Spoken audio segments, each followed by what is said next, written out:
Musa Jalil.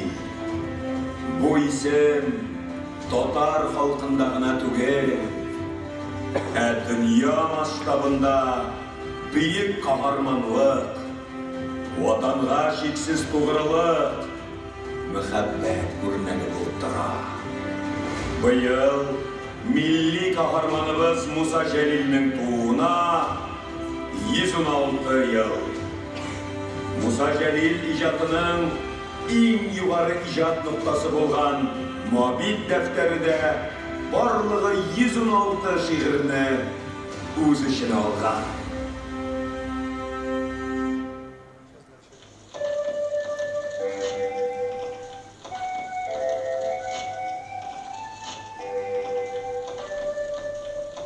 Внимание! Говорит Москва. 8 мая 1945 года в Берлине представителями германского верховного командования подписан акт о безоговорочной капитуляции германских вооруженных сил. Великая Отечественная война, которую вел советский народ против немецко-фашистских захватчиков, победоносно завершилась.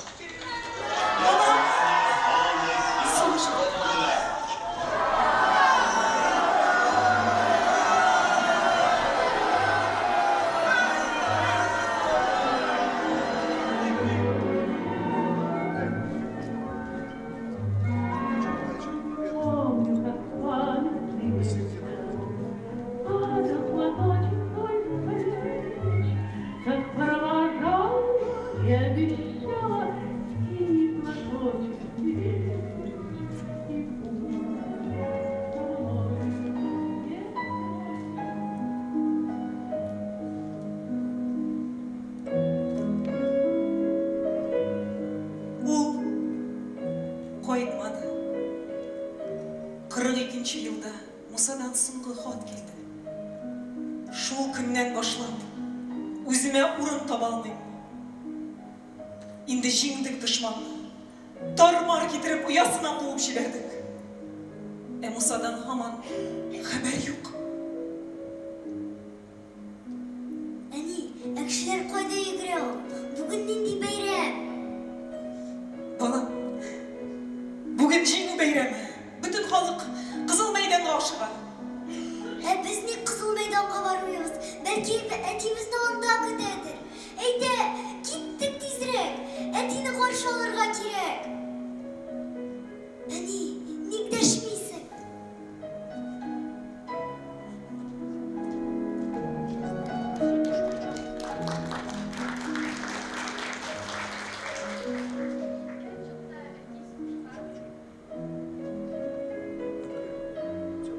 Çokta eti soğuşqa, qaytırmın deyip eytken idin bit.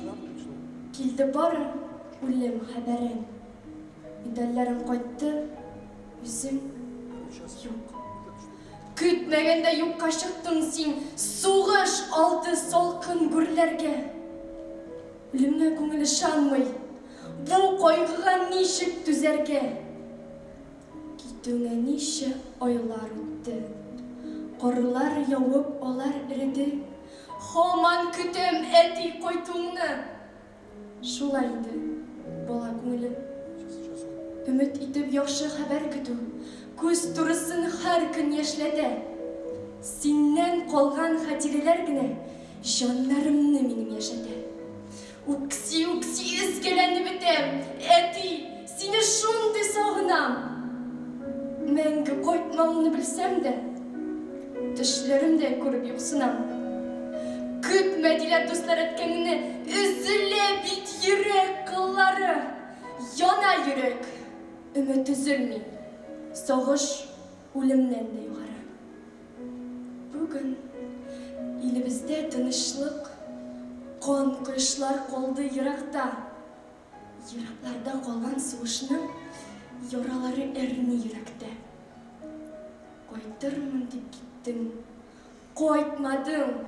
Üzülüpler kütem koyt, eti. Men koytmağını bilsem de, koytuğunu kütken çoklarım Айтырсың деп күтем бүгінде.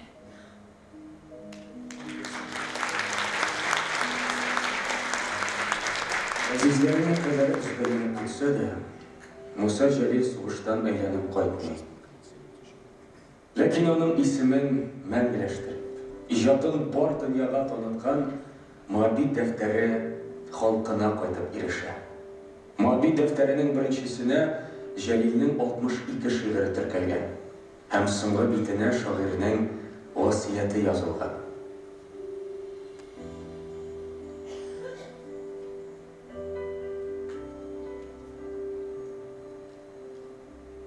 Моны язды татарның билгеле шагыйре Муса Жәлил. 1942 елны сугышка килде һәм әсир төште. Әсирлектә күп газаплар чигеп, сәяси яшерен оешмага катнашуда гаепләнеп, кулга алынды. Төрмәгә ябылды. Бәлкем аны үлем җәзасына хөкем итәрләр. Ул үлә. Ә аның әсирлектә һәм тоткынлыкта язган 116 шигыре бар. Ул шулар өчен кайгыра. Шуның өчен 116-ның 60-ын гына булса да күчереп калдырырга тырышты. Әгәр бу китап кулыңа төшсә, окка күчер, сакла һәм сугыштан соң Казанга хәбәр итеп, үлгән шагыйрьнең шигырьләре итеп дөньяга чыгар. Минем васыятым шул. 1943 ел, декабрь.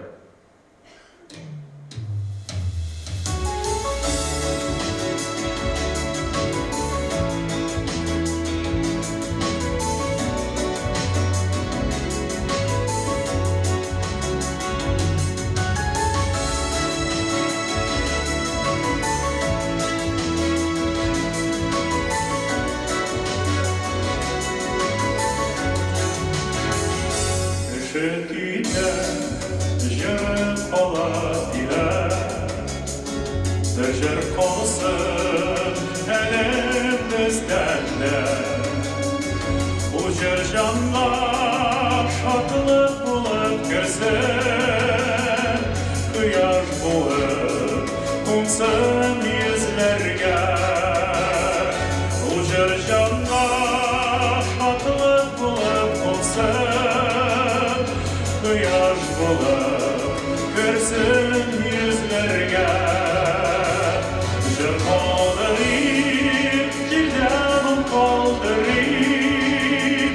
Жырда қалсын біздің өмірлер, біздің дүлер, біздің януларны, келешекке жырлар елдерлер. Біздің дүлер, біздің януларны, келешекке жырлар елдерлер.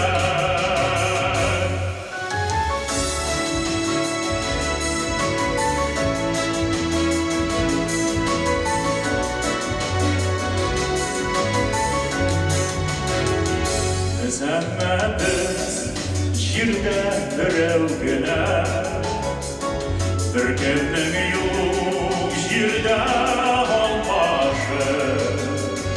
Қабатланма сөз язмышы білән, туа жерге әлем баласы. Қабатланма сөз язмышы білән, туа жерге әлем баласы. Жыр қалдырик, жерден қалдырик, жырда қалсын біздің өмірлер, біздің дүрлер, біздің януларны, келешекке жырлар елдерлер. Біздің дүрлер, біздің януларны, келешекке жырлар елдерлер.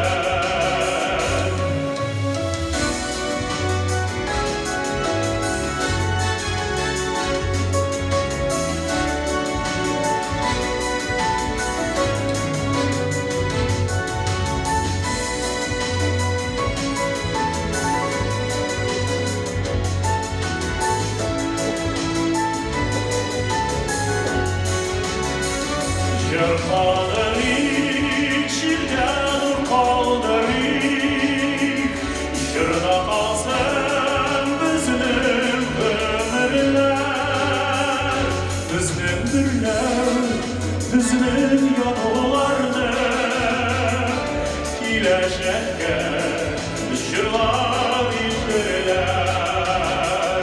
Безнең гөлләр, безнең януларны киләчәккә җырлап илтерләр.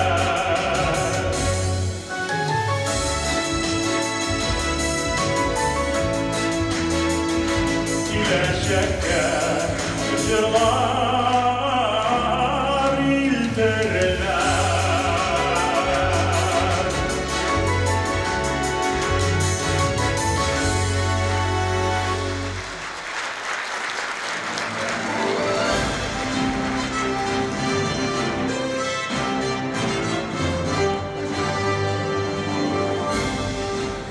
Хәерле кич, хөрмәтле кунакларыбыз.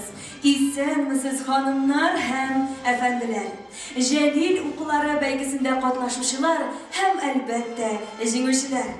Татар халкының бөек улы, милли каһарманыбыз, герой шагыйрыбыз Муса Җәлил тууына 116 яшь тулуга һәм Бөтен дөнья татар конгрессының 30 еллык юбилеена багышланган зур бәйрәмдә сәламлыйбыз сезне.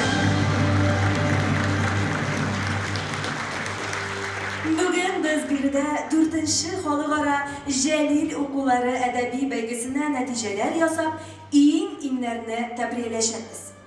Әлеге чара ел сайын Бөтен дөнья татар конгрессы, Татарстан Республикасы Мәдәният министрлыгы, Татарстан Республикасы Мәгариф һәм фән министрлыклары белән берлектә оештырыла.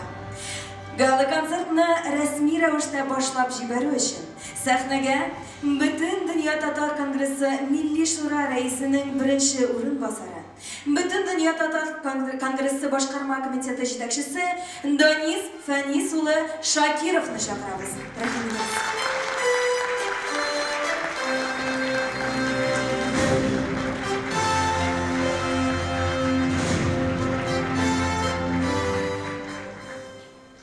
Хәерле кич, кадерле милләттәшләр, бәйгедә катнашучылар, Муса Җәлилнең кызы Чулпан Мусеевна, туганнары,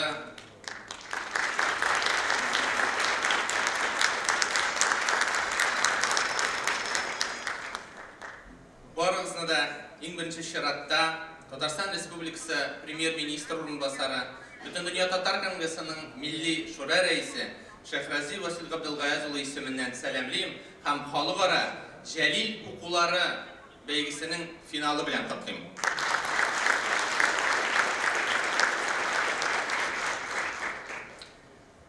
Халыкара Җәлил укулары бәйгесе бүгенге көндә чын мәгънәсендә Бөтен дөнья татар конгрессының уңышлы проектларының берсе. Елдан-ел катнашучыларның саны арта бара, географиясе киңәя. Быел илебезнең 38 төбәгеннән һәм 7 чит илдән 42 меңнән артык эш катнашты.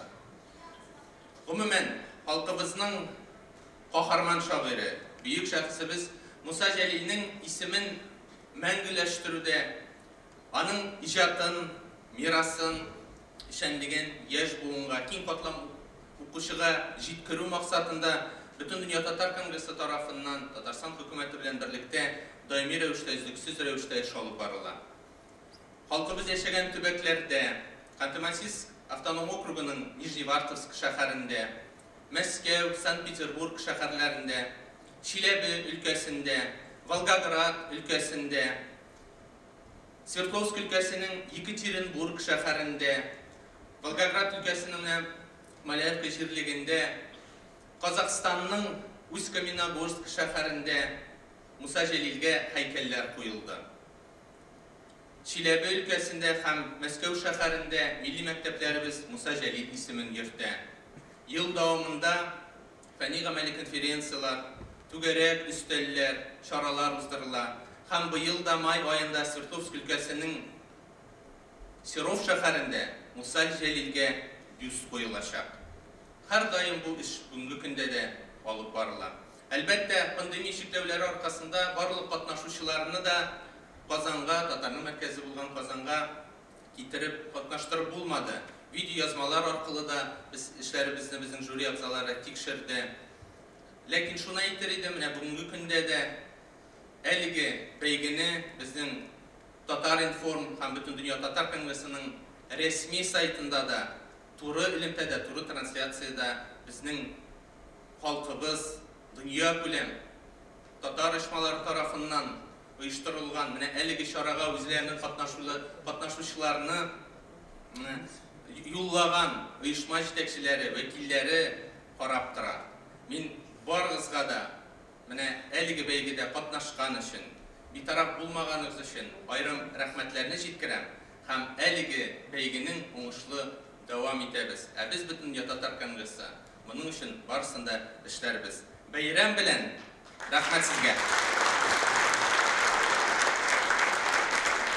Данис Ханисович, сәхнәдә калыгыз.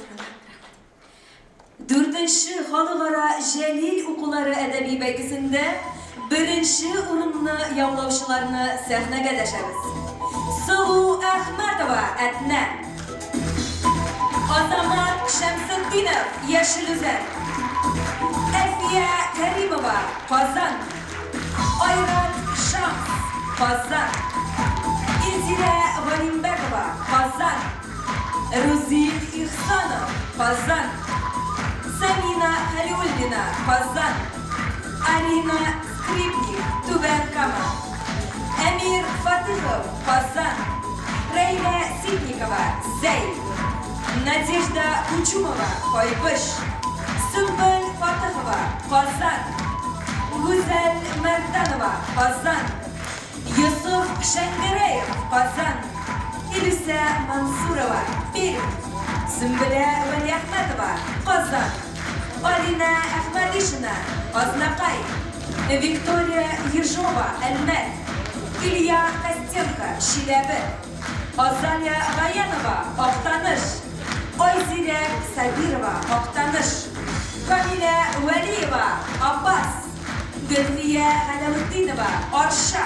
Саламат Бану Мөхәммәдиева, Мәскәү. Дам Минчау, Казан. Иван Журавлев, Казан. Нурлан Исмаилов, Яршаллы. Дмитрий Мясников, Лениногорск. Татьяна Кузьмина, Казан. Казан шәһәре 20-нче номерлы балалар бакчасы балалар коллективы. Чиләбе өлкәсе Аша шәһәре 7-нче номерлы мәктәп укучылары. Алексеевск районы Радужная фантазия халык театры коллективы. Ульяна һәм Стефания Титарининлар, Мәскәү. Казан шәһәре 194-нче балалар бакчасы балалар коллективы. Минзәлә гимназиясе укучылары. Лаеш районы Кече Елга авылы мәктәбе укучылары. Казан шәһәре 10-нчы татар инглиз гимназиясе укучылары. Яңа Шишмә районы Тубылгытау авылы Ак Калфак ансамбле. Һәм Баулы шәһәре 6-нчы мәктәп башындагы Муса Җәлил әдәби музее. Хөрмәтле дуслар, менә ул безнең җиңүчеләребез. 1-нче урын. Инде Данис Ханисович безнең җиңүчеләребез белән күмәк фото ясыйбыз. Якты истәлеккә күп елларга.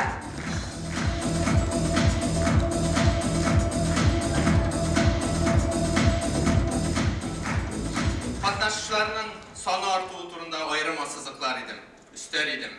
Без һәр елны нигезләмәне дә үзгәрешләр кертәбез, камилләштерәбез. Менә быел Муса Җәлилнең әсәрләрен тәрҗемә, төрле халыкларга тәрҗемә иткән әсәрләрдә эштә катнашты. Шулай ук Муса Җәлилнең музей экспозициялары дигән аерым шушы тематикага багышланган номинациядә кертелде. Башка Муса Җәлилнең шигырьләрен башка телләрдә тәкъдим итү, сөйләү номинацияда шулай ук өстәлде. Менә бу 42 меңнән артык катнашучылар һәм аерым ассызыклар идем. Биредә Муса Җәлилнең туган авылыннан, Оренбург өлкәсенең Шарлык авылы Мустафа авылыннан да катнашучылар бар. Аның нигезе бар. Татарстан Республикасы Президенты Рөстәм Нургалиевич Миңнехановның ярдәме белән, безнең бөтен дөнья татар конгрессының татар оешмасы тәкъдиме белән без аның туган авылында музей комплексын төзекләндерү эшләре алып барылды һәм жиһазландырылды. Шуңа күрә менә бу эшнең дә нәтиҗәсе бар. Беренче урыннарны дәррәү кубып котлыйк. Рәхмәт сезгә. Денис Фанисович, бик зур рәхмәтләребезне белдерәбез сезгә. Беренче урын яулаган балаларыбыз әлбәттә сезгә дә күмәк фото. Озак елларга якты истәлек булсын. Бик зур рәхмәт. Шундый ук кайнар алкышлар астында залга сезне җибәрәбез. Бик зур рәхмәт сезгә дә. Менә шундый ук безне беренче урын яулап алган балаларыбыз. Инде без дәвам итәбез.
Муса Жәлилнең Бөек Ватан сугышында күрсәткән батырлыгы, аның шигырьләре туган илгә кайткач кына мәгълүм була.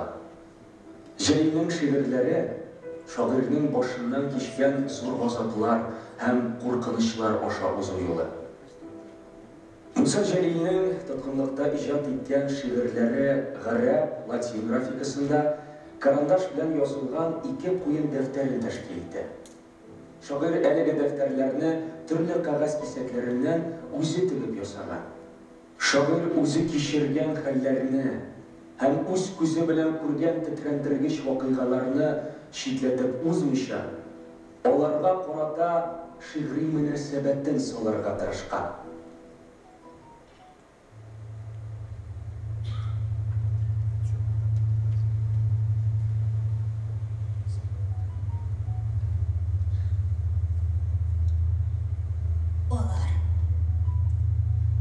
Олар жинап аналарына, балаларына қырға қодылар.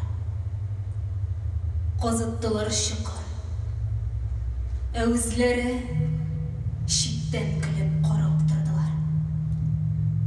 Оннан соң шықыр қырыйына тізділер де хәлсіз халықына зор бұрынлы, енсіз, бақыр көзілі исірік майор үске қалықты.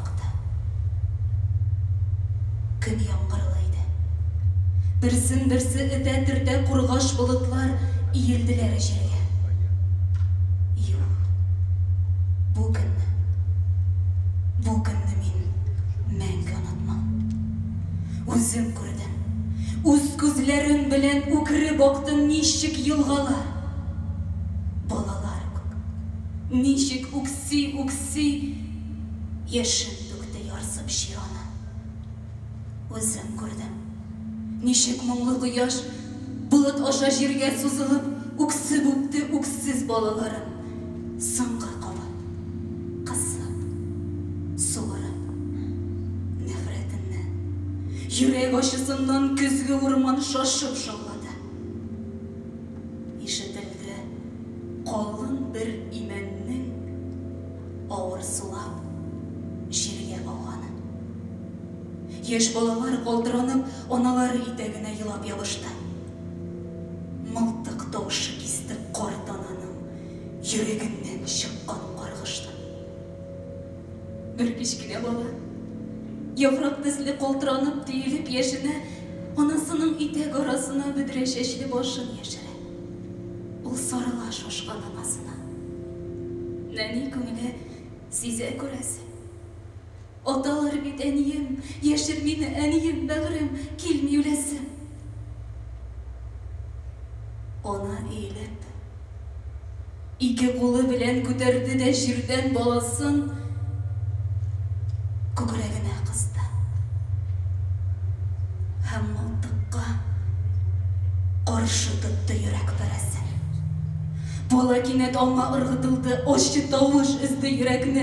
Мин яшитсем килә, әнием шибәр, әнием җаным, бәгърем кирәкми. Курыкма, балам. Хәзер бетә. Йом күзеңне. Күзең күрмәсен. Түз балам хәзер, авырттырмаста. Палаш тереләй җиргә күммәсен.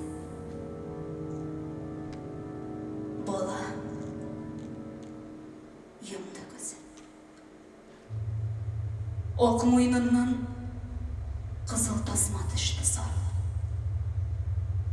Ауды жерге бірге ике тұрмаш, бір-бірсіне яғышым сарылып.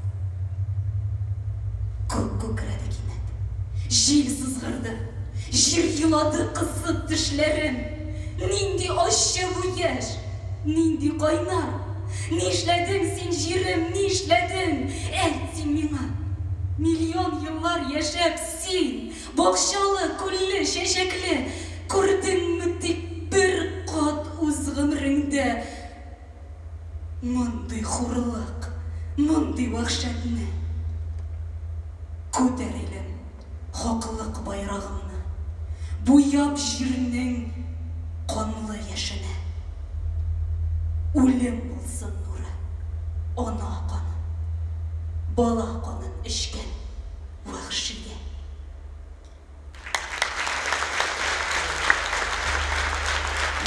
defterlerinin şuban ilgə qaytığı gayet katlaulu bular. Bu uzun yol 1946 yılda başlana. Abbas Şaripov, Nigmat Tilgulov, Andre Timmermans, Kazimir Şan. Mobil defterlerin qaytarу işinde bu kişiler birinçilerden olalar. Әлеге şahıslar Tatarның büyük ulu Musa Jalil'ga qarata tarixiy haqiqatni qaytarуда şın мәгънәсендә үзләрен кызганмыйча эшләүче каһарманнар.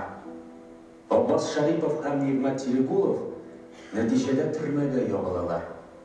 Соңгысына хәтта кире өенә әйләнеп кайту бәхете тими. Nigmat ага лагерь шартларын күтәрә алмыйча вафат була. Andre Timmermans һәм Kazimir Şan ярдәме белән табылган mobil defterlәренең тормышы шулай ук каршылыклы була. Әгәр дә Timmermans тапшырган җыентык Константин Симонов кулларына эләгү бәхетенә ирешсә, һәм киләчәктә Musa Jalil'нең якты исемен аклауда хәлиткеч роль уйнаса, Kazimir Şan тапшырган җыентык СМЕРШ агентлары кулларына эләгеп юкка чыга. 1979 yıldan başlап бүгінгі күнгә кадәр җыентыкның тормышы билгесез.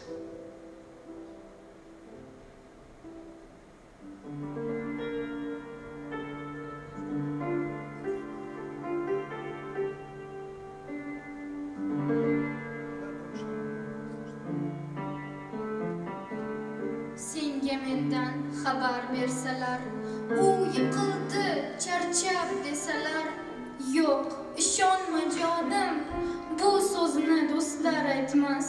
Yaqin ko'rsalar, bayrog'imga qon bilan yozgan, ontim undar olg'a borishga. Haqqim bormi hech qoqilishga, haqqim bormi charchab qolishga. Senga mendan xabar bersalar, u vatanni sotdi desalar, yo'q, ishonma jonim, bu so'zni do'stlar aytmas.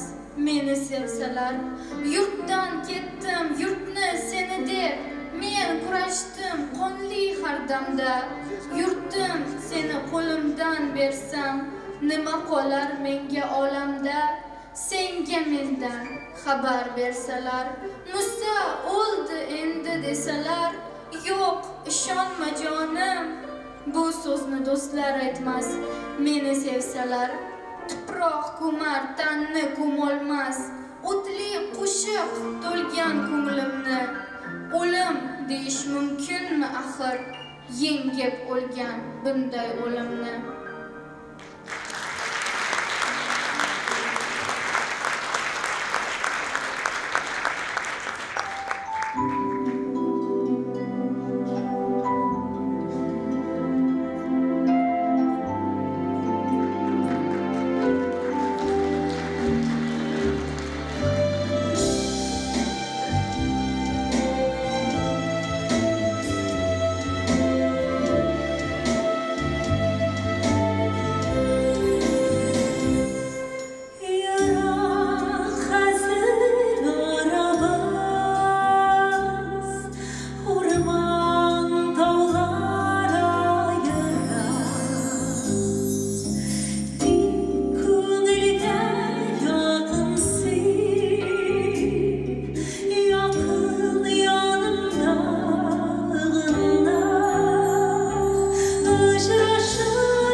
1950 yıllar Musa Jalil ismin aklау işinde il alışır.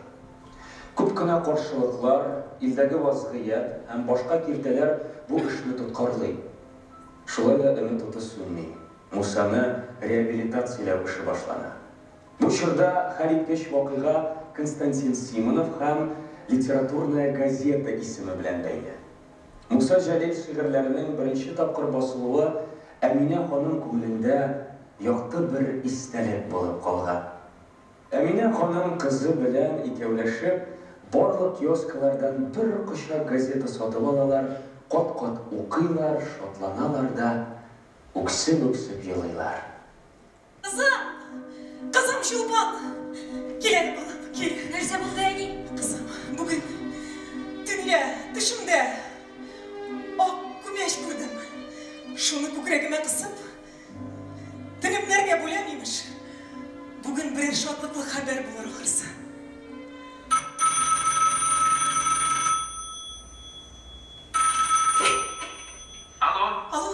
Alo, isen misiniz? İsen misiniz? Bu literatурный газета редакциясынан.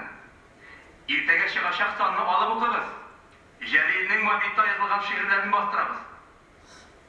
Әйе. Ул хыянәтче түгел, ул каһарман. Ишеттеңме, әни?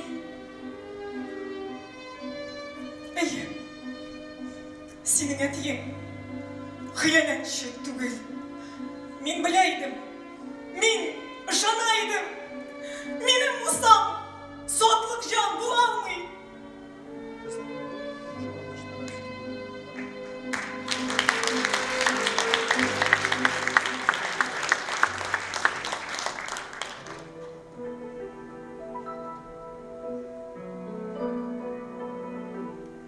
Я стоял на посту, а в рассветной мгле разгоралась Чулпан, звезда. Словно дочка моя, Чулпан на земле мне тянула руки тогда. Когда я уходил, почему ты с тоской поглядела в глаза отца? Разве ты не знала, что рядом с тобой бьется сердце мое до конца? Или думала ты, что разлука горька, что как смерть разлука страшна? Ведь любовью к тебе навсегда, на века. Вся душа у меня полна. Я ехал и видел в оконном окне моей милой дочки черты. Для меня ты звездой зажглась в вышине. Утром жизни была не ты. Я затем и ринулся в бой. Если я упаду, то лицом вперед, чтоб тебя заградить собой. Разгорайся же ярче, и ярким лучом отражай волнение мое. Мне за счастье твое и смерть нипочем. Я с улыбкой встречу ее. До свидания, Чулпан. А когда заря разгорится над всей страной, я к тебе возвращусь, победой горя, с автоматом своим за спиной.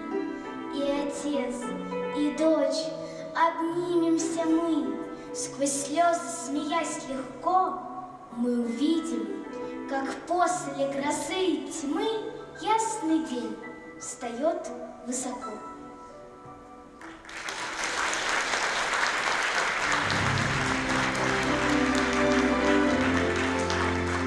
Абыйның яраткан кызы Чулпан бүген безнең белән. Хөрмәтле дуслар, әйдәгез аны кайнар алкышлар белән сәламлыйк. Чулпан ханым, кайдасыз? Менә ул, хөрмәтле дуслар. Әлеге чәчәкләр Татарстан Республикасы Премьер-министры урынбасары, Дөнья Татар Конгрессының Милли шура рәисе Шәһрәзи Вәсил Габдулгаев улы исеменнән кабул итеп алыгыз. Рәхмәт сезгә. Чулпан музеена, сез безне бөек шагыйрыбыз белән тоташтырып торучы бер кыл. Рәхмәт сезгә. Татар халкының бөек улы белән без барыбыз да әлбәттә горурланабыз. Муса Jalil алдында, аның көрәштәшләре алдында без барыбыз да бүген баш иябез. Муса Jalilның каһарман исемен мәңгеләштерү эшендә без яшь буын зур җаваплылык тоябыз. Dağlı Qabat sizning qoyunlar alqışlarınız Şulpan Muzeyevna.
1953 елда литературная газета журналы битләрендә чыккан мәкалә һәм Муса Җәлилнең басылган 6 шигыре тарихи вакыйгага әверелә. Мусаның якты исеме халыкка кайта башлый. 1956 елда Муса Җәлилгә Советлар Союзы герое исеме бирелә. 1957 елда Моабит дәфтәрләре шигырьләр циклы өчен Муса Җәлилгә Ленин премиясе бирелә. Үлемнән соң. Әмма бөек каһарманлыкка һәм мәңгелеккә булган Муса Җәлилнең һәм аның көрәштәшләренең юлы җиңелдән булмый. Туган илләреннән еракта һәм явыз дошман тоткынлыгында булуга карамастан, Муса Җәлил һәм аның көрәштәшләре 3нче рейхка каршы диверсион эшләрен башлыйлар. Әйе, аларның кулларында корал булмый, аларның кулларында бары тик сәнгать коралы гына була. Әсирлек чорында җәлилчеләр культ взвод оештырып, музыкаль, капелла һәм театр труппасы ярдәмендә төрмәләрдә яшерен эш башлыйлар. Дошман күзе астында яшерен эш алып баруның үз нечкәлекләре дә була. Шуның ачык мисалы булып, берничә ел элек татар галимнәре тарафыннан Германиянең Лейпциг шәһәре дәүләт китапханәсенең музыкаль архивларында табылган һәм үз эченә 4 җырны алган грампластинка тора. Әлеге җырлар арасында Мансур Музафаров көенә һәм Әхмәт Ерегәй сүзләренә иҗат ителгән 4 куплеттан торган яшь кызлар, яшь егетләр җыры игътибарны җәлеп итә. Җәлилчеләр әлеге җырның бары тик 3 куплетін гына башкарырга мәҗбүр була. Әмма солдатларның һәммәсе диярлек аның 4нче кушымтасын яттан белә. Нәкъ шушы юллар һәрбер әсирнең йөрәгендә яңгырый һәм аның рухи көчен күтәрә.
Хөрмәтле тамашачылар, 4-нче халыкара Җәлил укулары әдәби бәйгесе быел 11 номинация буенча уздырылып, 3 этаптан торды.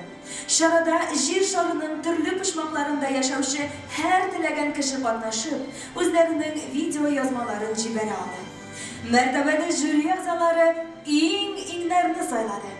Хөрмәтле тамашачылар, 4-нче халыкара Җәлил укулары әдәби бәйгесенең мәртәбәле жюри әгъзалары белән дә таныш булыгыз.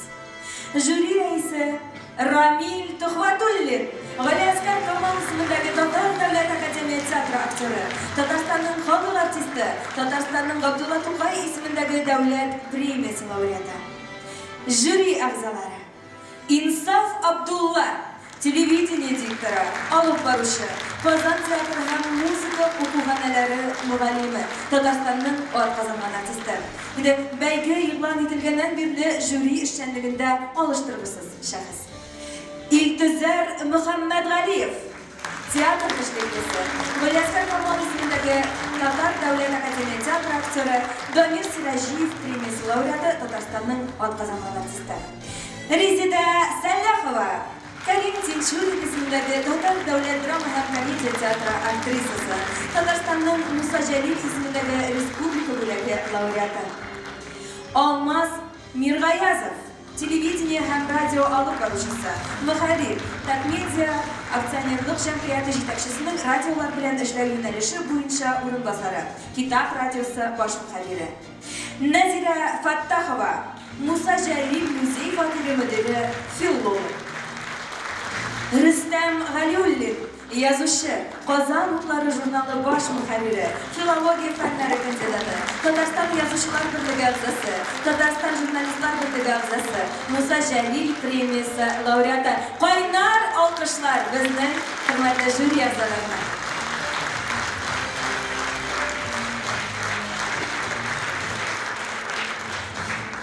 Инде хәзер шундый ук көчле алкышлар белән сәхнәгә 4-нче халыкара Җәлил укулары әдәби бәйгесендә 2нче урынны яулаучыларны сәхнәгә дәшәбез. 2нче урынны алучыларны котлар өчен сәхнәгә Татарстан Республикасы Мәгариф һәм фән министры урынбасары Минзалия Зәһри кызы Закированы чакырабыз. Кайнар алкышлар кызлар. Рәхим итегез.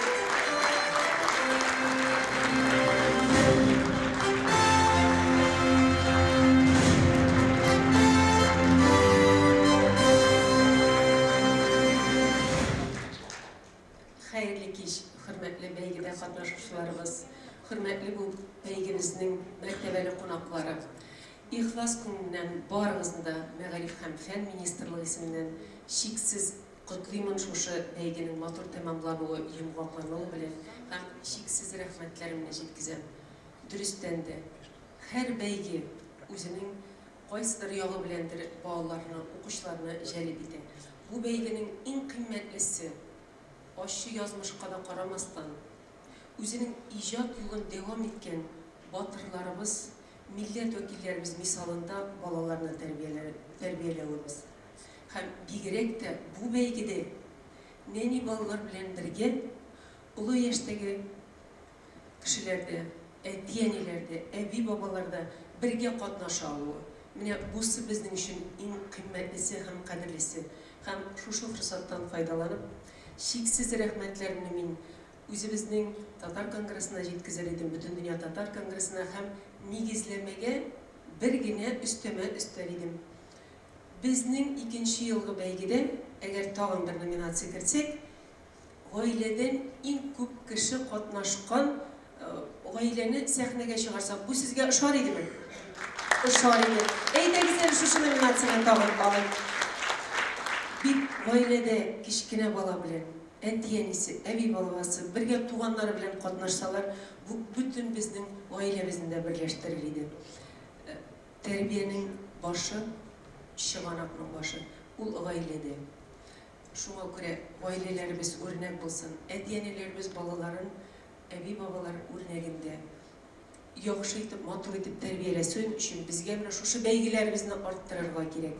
Бу бәйгенең изге ният белән бөтен дөнья Татар конгрессы, Мәгариф һәм фән министрлыгы, Мәдәният министрлыгы һәм барыбыз да бергәләп бүтән милләтебез шушы бәйгене иң изге ният белән башлап җибәргән 4 ел элек. Балалар саны, укучылар, катнашучылар саны, чит төбәкләрдәге милләттәшләребезнең шушында ихлас күңел белән катнашырга теләве, ул нәрсә турында сөйли? Бу бәйгеләрнең бик кирәклеге турында сөйли. Алга таба да аны географиясы да артыр, катнашучылар саны да артыр.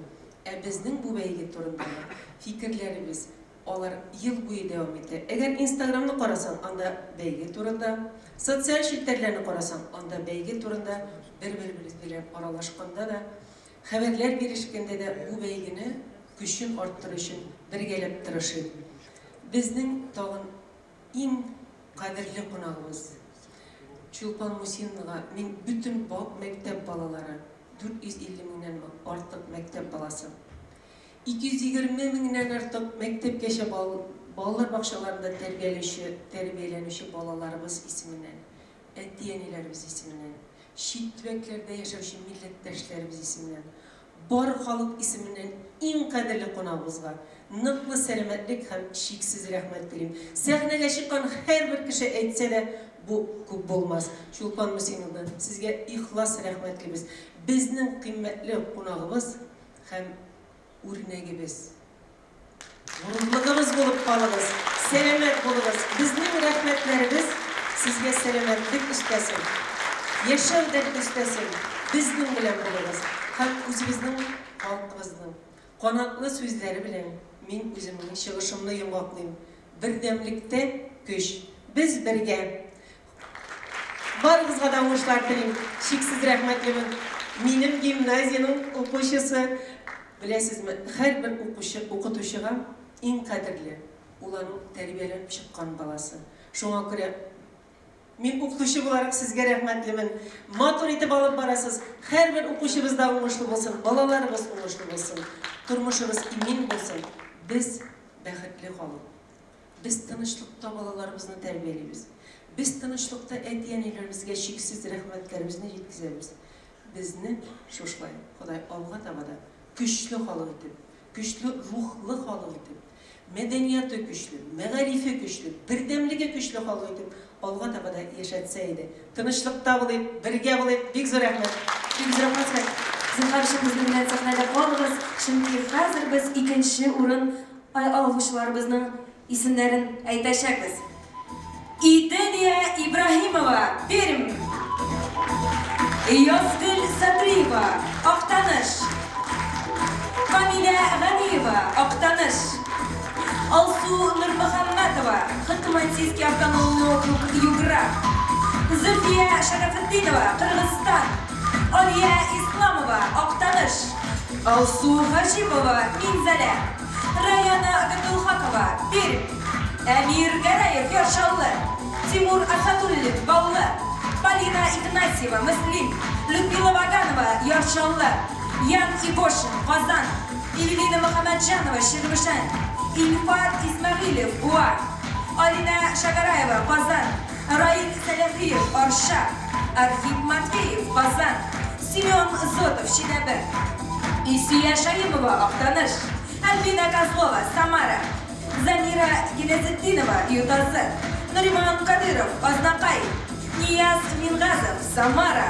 Алмаз Галиев, Самара. Гульназ Жамалетдинова, Шубрале. Ольга Афонова, Туганкама. Айлин Гениятова, Казан. Самира Салихова, Чувашия Республикасы. Валерия Сафиуллина һәм Ростислав Ловчиков, Чиләбе. Айсылу Гималова һәм Нафиса Ахмедунова, Буа. Тәтеш кадет-интернат мәктәбе укучылары. Әлмәт-Шәһәре Татнефть мәктәбе укучылары. Али Джамаль һәм Ахмед Камаль Хужиннар, Мәскәү.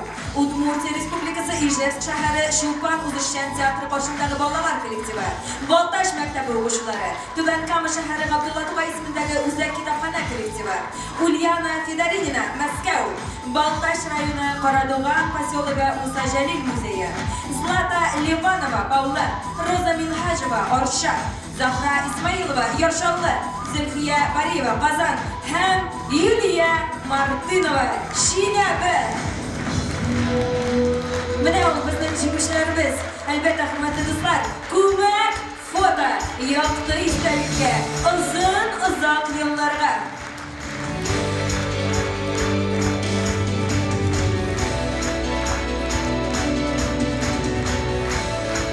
Хөрмәтле җиңүчеләребез, сезгә бик зур рәхмәтләребезне белдерәбез.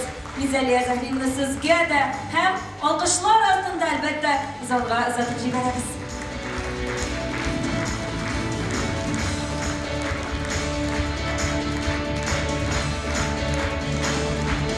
Менә ул, хөрмәтле дуслар, безнең якты киләчәк, безнең сәләтле балаларыбыз. Алкышларыбыз тынмасын, чөнки бүген алар бик дулкынланалар. Инде киләчәктә дә андый балаларга зур уңышлар белән теләп каласыз. Әйдә, безнең матур бәйрәмебез әлбәттә.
Ел сайын Җәлил укулары әдәби бәйгесендә катнашучылар саны арта бара. Быел, мәсәлән, бөтен дөнья буйлап катнашучылар саны 42 меңнән артып китте. Шулар арасыннан финалга узган 756 катнашучы арасыннан жюри әгъзалары 135 җиңүчене билгеләде. Әлеге бәйгедә аеруча актив катнашучыларны да әйтеп узыйм, сезнең алкышларыгыз. Чиләбе, Свердловск өлкәсе, Оренбург, Мәскәү, Башкортстан, Самара, Санкт-Петербург, Киров, Ульян, Түбән Новгород, Пермь, Чувашия Республикасы, Удмуртия, Бурятия, хәтта республикабыздан читтә, чит илләрдә яшап ятучылар да бәйгедә бик теләп катнаша. Болгария, Литва, Казахстан, Кыргызстан, Белоруссия, Үзбәкстан, Азербайджан. Барлык катнашучыларга зур рәхмәт һәм әлбәттә кайнар алкышлар җиткерәбез.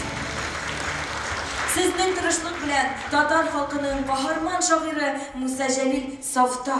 Ул үлмәс шигырьләре аша дөнья буйлап атлый. Сәхнәгә 4нче халыкара Җәлил укулары әдәби бәйгесендә 3нче урынны яулаучыларны сәхнәгә дәшәбез. Җиңүчеләрне котлар өчен сүз Татарстан Республикасы Язучылар берлеге рәисенең урынбасары Рифат Җамал улы Корбановка бирелә. Сезнең алкышларыгыз, дуслар.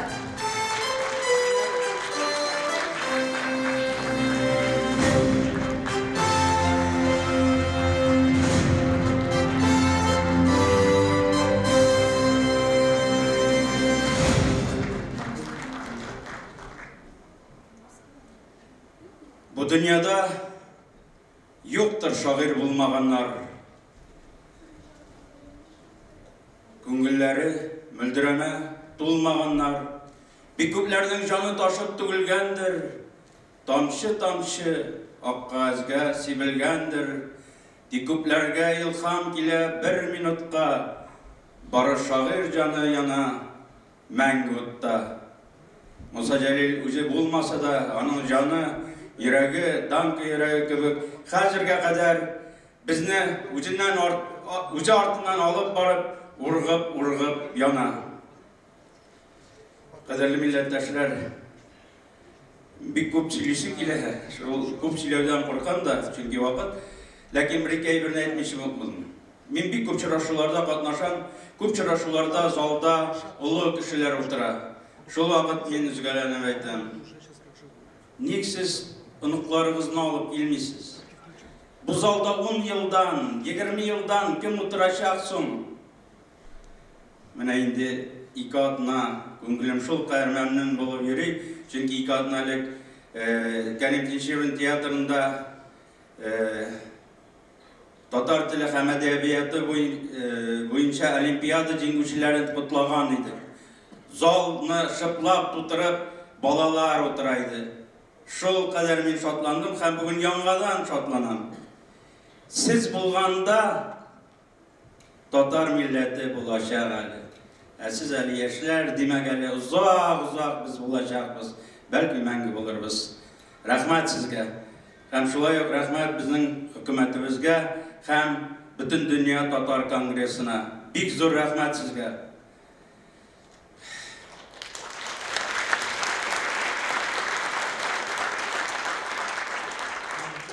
Сез әле яшьләр, кай вакыт безгә ишетергә дә туры килә. Бу татар инде. Мин һәр вакыт әйтәдер идем. Ни булган татар? Менә татарның Муса Җәлиле бар. Бары бер генә шагыйрь бар. Ленин исемендәге премия лауреаты һәм Советлар Союзы герое булган. Ул вакытта Советлар Союзында бу инде 15 ил бердән-бер шагыйрь иде ул. Бердән-бер шагыйрь һәм газет. Шуңа күрә сез һәр вакыт горурланып, без Җәлилнең милләттәше дия аласыз. Ул безнең вәкаләтле вәкилебез дөньяда һәм шулай булып калырды. Рәхмәт. Хөрмәтле дуслар, 3-нче урын алучылар. Камиля Гарипова, Казан. Зилә Әюпова, Актаныш. Абдулла Хәсәнов, Мәскәү. Хания Нуриева, Түбән Новгород. Эльзира Фәттахова, Теләшән. Динара Хайбуллина, Апас. Эльвира Тавигина, Томск. Гөлназ Шакирҗанова, Азнакай. Инсаф Гайнуллин, Чистай. Әүфә Насибуллина, Башкортстан. Мәдинә Хаджиева, Түбән Кама. Наталья Лю, Бурятия. Таисия Юркова, Чиләбе. Анастасия Андреева, Буа. Велена Субханова, Оренбург. Игнара Хайбуллина, Апас. Габриела Катеринчук, Санкт-Петербург. Ринат Рахимов, Пермь. Данияр Рахимуллин, Казан. Залия Фахретдинова, Кукмара. Регина Ахмадуллина, Байбыш. Фәйруза Хасаинова, Азнакай. Святослав Хазов, Чиләбе. Азамат Закиров, Казан. Искрина Исламова, Чиләбе. Мариан Кунакузина, Башкортстан. Лениза Нуртдинова, Казан. Алмаз Загрединов, Актаныш. Ильвина Камилова, Казан. Арсен Тляшев, Пермь. Рената Сиясетдинова, Азнакай. Зөһрә Гәрәева, Казан. Зәйнәп Хәсәншина, Түбән Кама. Тукай районы Круглое поле авыл китапханәсе башындагы балалар коллективы. Казан шәһәре Ласточкино исемендәге мәктәп-интернат укучылары. Казан шәһәренең 4-нче номерлы мәктәп-интернат укучылары. Ярчаллы 56-нчы балалар бакчасы балалары коллективы. Актаныш районы Широкай мәктәбе башлангыч сыйныф укучылары.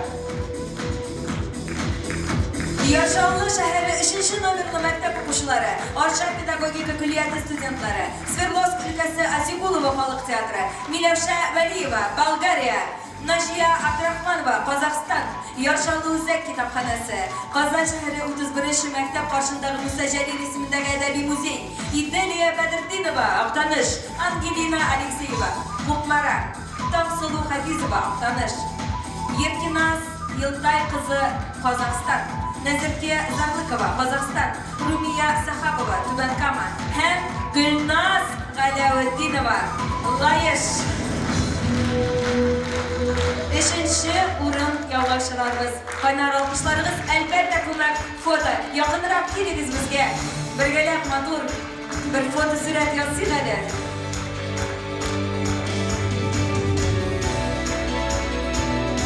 Üçüncü урын кызлар. Алкышларыгыз залга азаттан сине. Сезне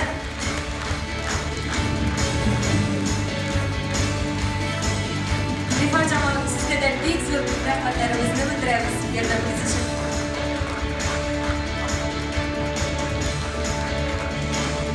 Алкышларыбызны басынкызлар.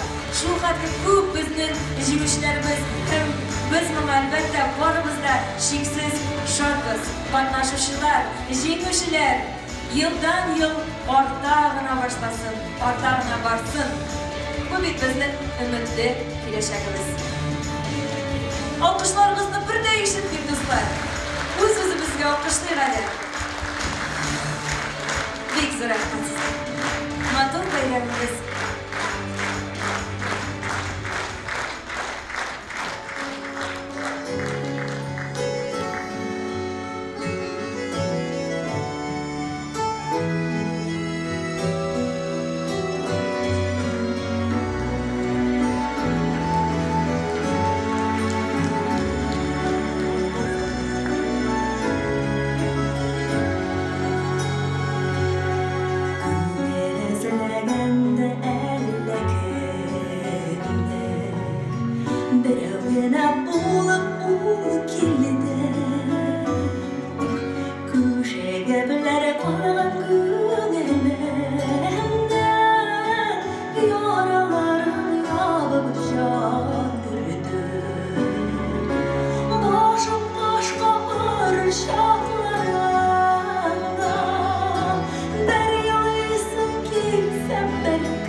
туған йорттан айырып йырақ алып киттегез.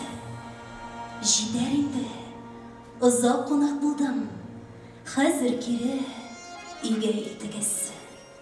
Бик сагындым таныш кырларымны, урманымны, күпер башымны. Бик сагындым мин өзелеп сөйгән нечкә билем, кара кашымны. Көн яңгырлы иде мин киткәндә. Карап калды буйыгып сирдәшем, юешләтте аның кирпекләрен. Яңгыр түгел, назлы күз яше. Шитендә соң, шиткә киткән чакта, ярты җаның калса өзелеп, ярый әле сөю белән бергә. Бар йөрәктә корыш түземлек. Юллар, юллар, сез бит барыгызда менә шундый каты, аяусыз. Я әйтегез, кемнәр үтте сезне? Салындыгыз башлап кайдан сез? Минем кебек кайсы шашкан йөрәк беренче кат шуннан атлады. Кемне шулай өмет дәртләндереп, йөрәкләргә илтеп ташлады? Беләм, дәртләр ташый, безне шулай яшьлек куша кыдырып йөрергә. Сезне юллар аяк изе түгел, йөрәк хисе салган бу җиргә. Кайда гына китсәк тә без, сук байлыкка яшьли салышып, шул юллардан кире алып кайта. Туган йортка йөрәк сагышы. Юллар, юллар, мине иркәемнән айырып йырак алып киттегез. Яңа дәртләр, яңа хисләр белән сөйгәнемә кире илтегез.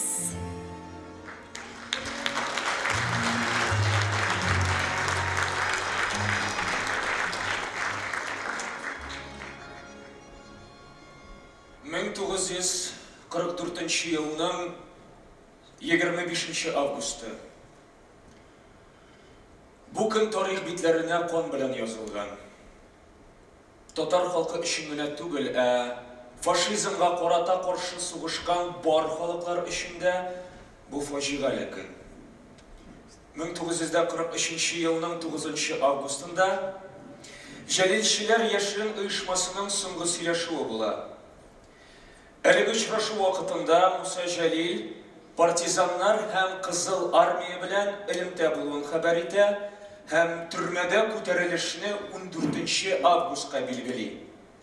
Әмма 11 августта 11 Җәлилчене солдатлар ашханәсенә репетициягә дип алдалап чакыралар һәм барысын да кулга алалар. Муса Җәлилне һәммәсенең күз алдында бик каты кыйныйлар. 1944 елның 12 февралендә Дрезден шәһәрендә җәлилчеләргә карата үлем җәзасы чыгаралар. Бу көннән башлап җәлилчеләрне иң авыры көтә билгесезлек.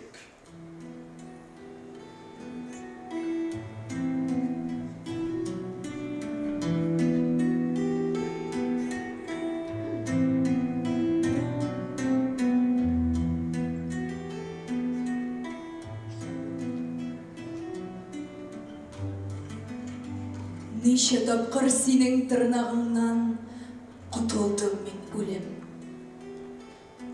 Биттем дигән чакта тормыш тагын сузды миңа кулын. Синең белән ләкин тартышудан һич бизмәде күңелем. Батырам дигән саен мин упкынның эченәрәк кирдем. Син соңгысы булсын бусы дип шелтәләдең мине. Аның саен булдым мин тискәре, аның саен кире.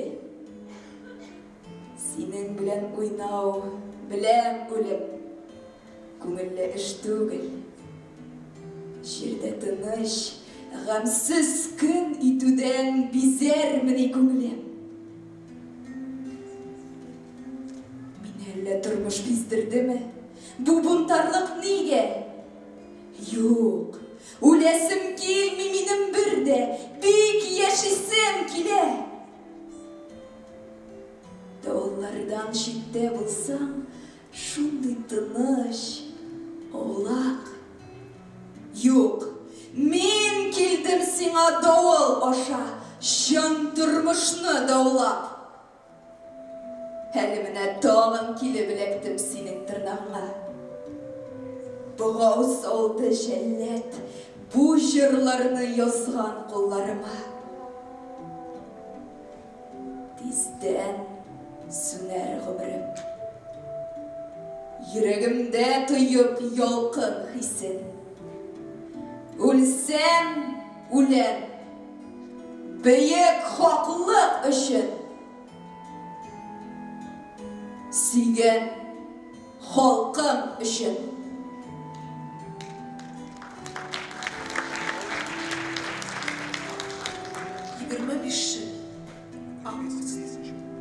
Әбәғырны өтә, күзгі ашы җилләр салқыны.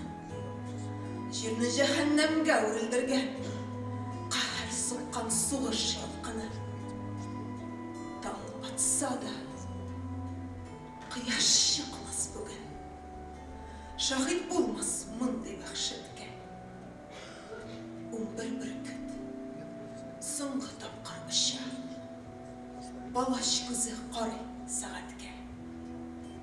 Соңгы очыш, 114 адым камерадан гильотинаға. Мискінләнеп түгел, батыр булып, бәрелеп үлә бөркет кыяга. Иблис ирек вәгъдә иткән иде, тәүбә итеп башын игәнгә. Уйсынмаган, тугры, ғырур башлар тәгәриләр бетон идәнгә. Нәк 3 минут. Тик 3 минут кына үлем белән үлем арасы. Кырмаш, Алиш, Җәлил, Симаевлар. Туктап тормый палаш балтасы. 11 бөркет канатларын җәеп, мәңгелеккә таба юл ала. Тарих хәтеренә уелып, Җәлилчеләр дигән дан кала.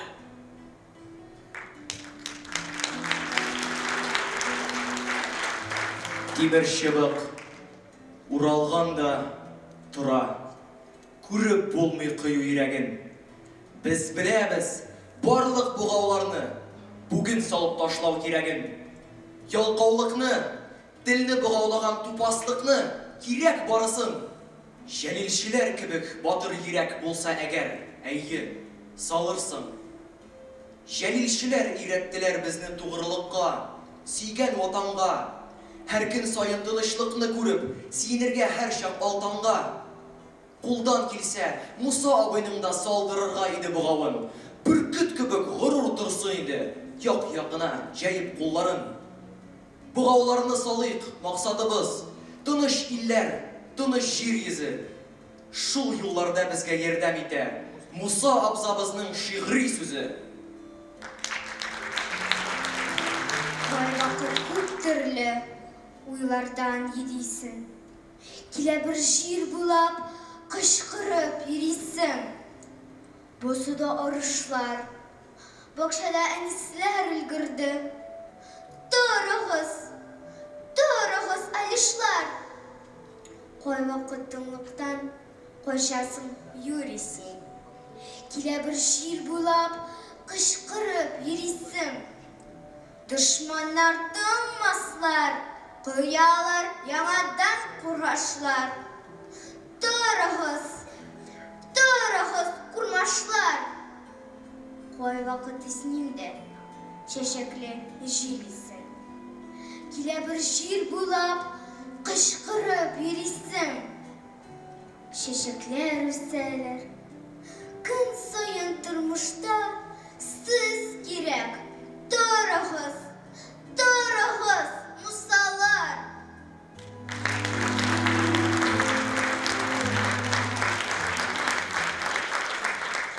Қараңғылық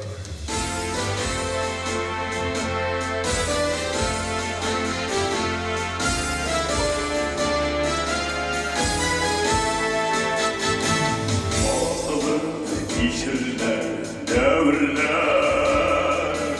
ağılıp salanlar düz gelir. Boş imez batırlar var bir, korkaklar var bir tezlenir. Eğer adamına girekse altından dolaşar ben gelip. Eğer de vatanına girerse altından talaşa menşeli.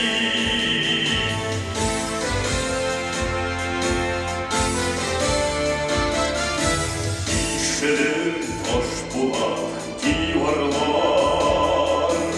ustanın ufuklar şilgelir. Yaşavının terkibin anlatır, bu nesil eğitecek biz nesil. Eğer de vatanına girerse altından dolaşar menşeli. Eğer de vatanına girerse altından dolaşar menşeli.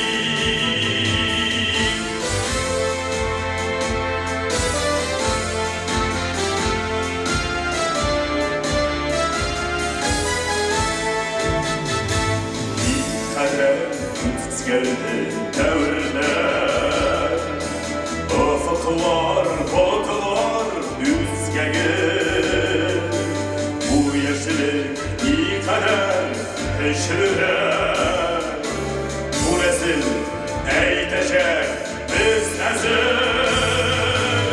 Eğer de vatanda girekse altından dolaşar menşeli. Eğer de vatanına girekse altından dolaşar menşeli. Eğer de vatanına girekse altından dolaşar menşeli.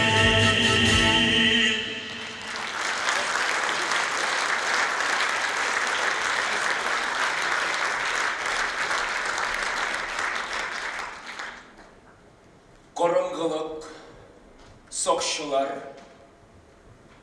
mabit palashlari Jalil poeziyasin o'tira olmadi. Shenishkili temir shiviqlar bilan uratilib olingan lagerda Musa hurliqli qilliqqa ilaguna bikni qo'yg'ira. Onun yuragi irni. O'lim jazosi kutib turganda da tuğan ilge, halkına koratan muhabbet bilen suğarılgan, hem faşizmga karşı bar nefretin bildirgen matur şiirler icad ede büyük şair.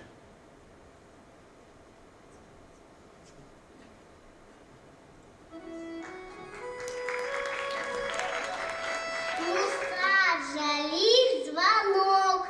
Однажды на крыльце особняка стоял мальчишка возле самой двери, а дотянуться пальцем до звонка никак не мог и явно был растерян. Я подошел и говорю ему, что, мальчик, плохо, не хватает роста? Ну, так и быть, я за тебя нажму. Один звонок или два, мне это просто. Нет, 5 раз нажал на кнопку.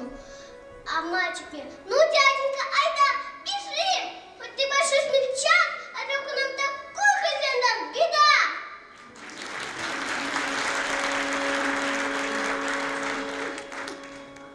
Небезлюбимый свет не мил. В ее руках любовь моя и счастье.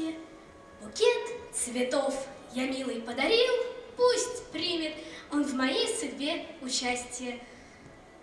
Но бросила в окно она букет. Наверное, я недорог чернобровой. Смотрю, мои цветы жует корова. Нет, туда теперь спасения нет. Корова есть цветы. А то и порою парнишка весь досадою кипит, и тут, качая головою, корова человеку говорит: напрасно горячишься, толку мало. Присядь-ка ты, подумай не спеша. Ведь если б молока б я б не давала, она была б так разве хороша? Она кругла, свежа с моей сметаны, какие ручки пухлые у ней, как вешняя заря на румяна, и зубы молока белей. Притихшему влюбленному сдается: права корова. Разве ей легко? Ведь на лугу весь день она пасется, чтоб принести на ужин молоко. Утешился парнишка. Этим летом цветы он близ речушки собирал, а после к девушке сбежал букетом, но все цветы корове отдавал. Ну, так и быть, буренку угощаю. Иной любви нет, да не желаю сам. Я счастлив от того, что дорогая пьет молоко с любовью пополам.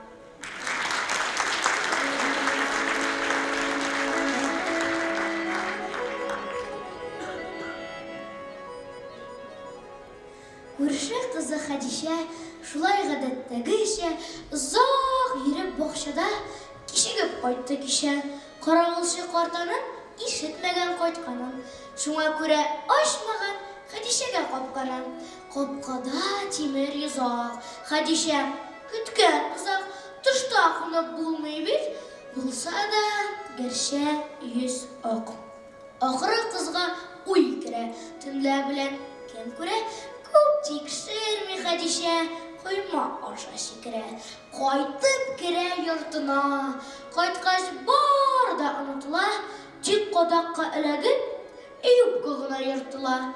Ул көн соң дип ямамый, аны-моны карамый, иртән китә хезмәткә, кичегергә ярамый.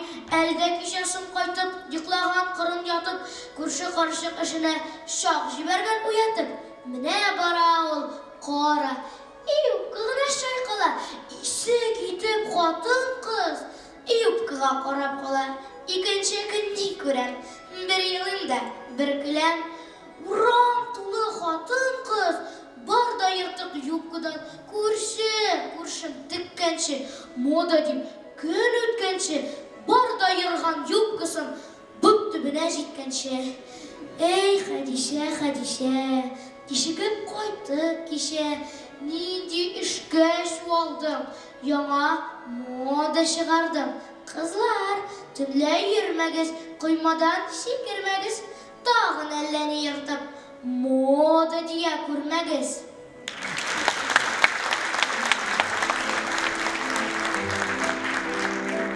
Üzülüp siydi yigit, kıyar kıymaz açtı ona bir gün yüreğin. Süyem dedi, lakin nazlı kızının işitmedi minde digenin. Kız yaratıp yürüyekmedi mi, elle şımlap yaratmadı mı? Tik kişeydi yigit yüreğinin süyü bilen kanatlanığı. Soğuş geldi. Ayırı bir kesinden uç yürüne tarttı getirdi. Süyü onu olğa jitekledi. Yarasından kanın getirdi. Kızı için, tuğan yurtu için, ul altında buldu küreşinin. Yigitligin şunda көрсетмесе, yigit bana kim deşsin? Süyü bilen özün güçlü sizip, ul atladı dertli, ümitli. Жеңу таңы жерде қалынғанда, едіре yıktı o ahırı yigitini. Ул sataştı соңғы сулышында, өлім исі аны исертті. Сүйем dedi, хамин ертесінің min de деген дауышын ишітті.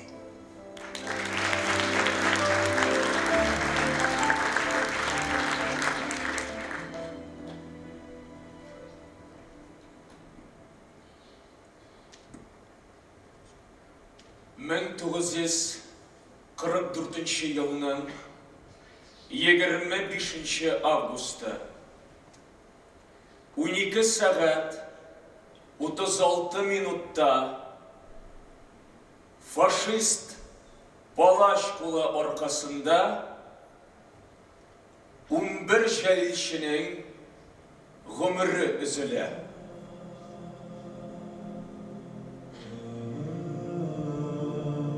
Şırlap öttüm, donlu küreş kırın, şırlap kildim, durmuş yazıma. Tısımlı şırın, balaş baltasına, başını tutkan geliş yazıla.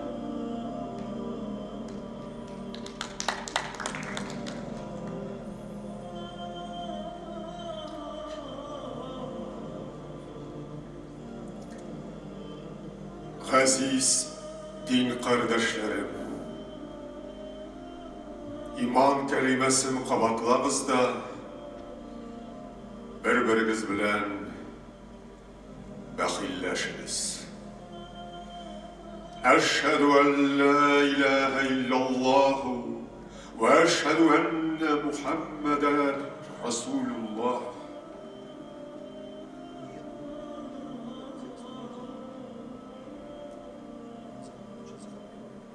Bəxil bulunuz.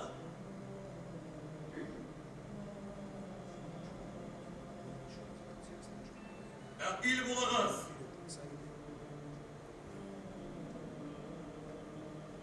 Bəxil bulunuz. Bəxil bulunuz. Bəxil bulunuz tuğanlar. Bəxil bulunuz. Bəxil bulunuz yetlər.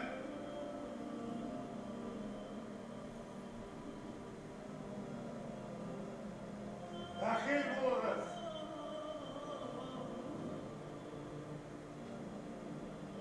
Bəxil bulunuz.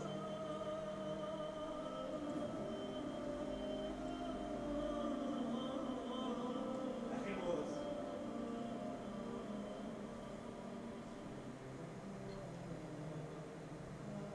Bəxil bulunuz. Bu bizning yazmışımız. Biz ne ötürüler deb o'ylamagan edik.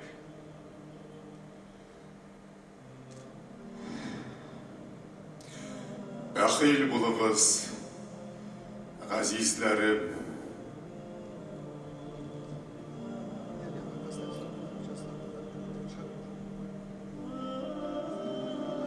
Min ko'p ko'rdim filday kishilarni. Keng ko'krakli, temir badanli, tik kurasiydi. Ishi bilan kishi bo'lgan eng shin odamni. Kim saqlanmas kuchga, temir sinsa ham suv chiqsa bosgan izidan tik ne foyda?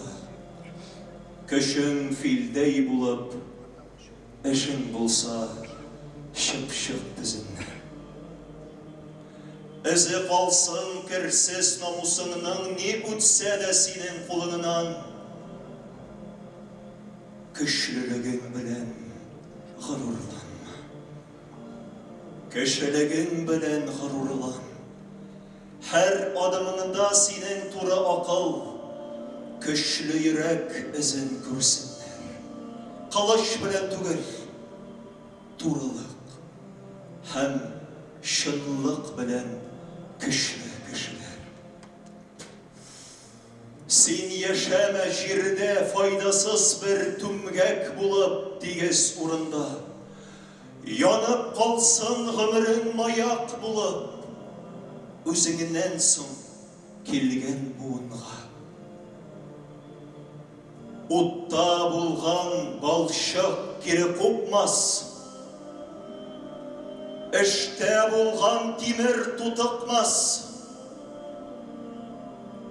эш күрсәткән ирне ил онытмас. Кадеренә изне суытмас.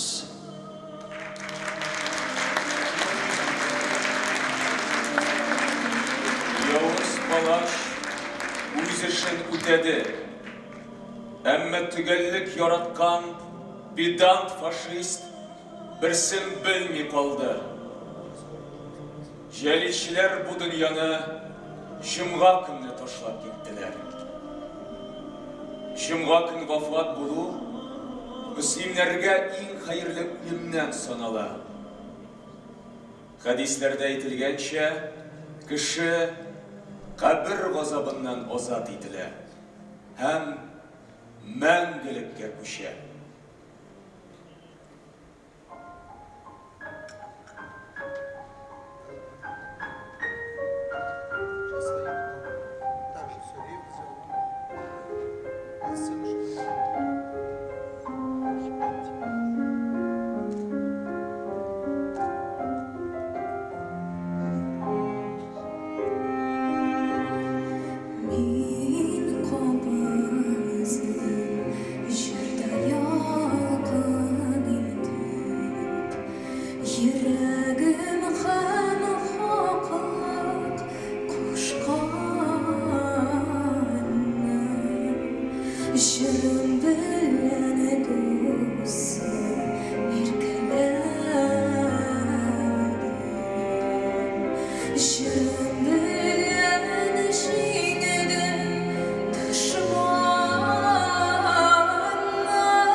She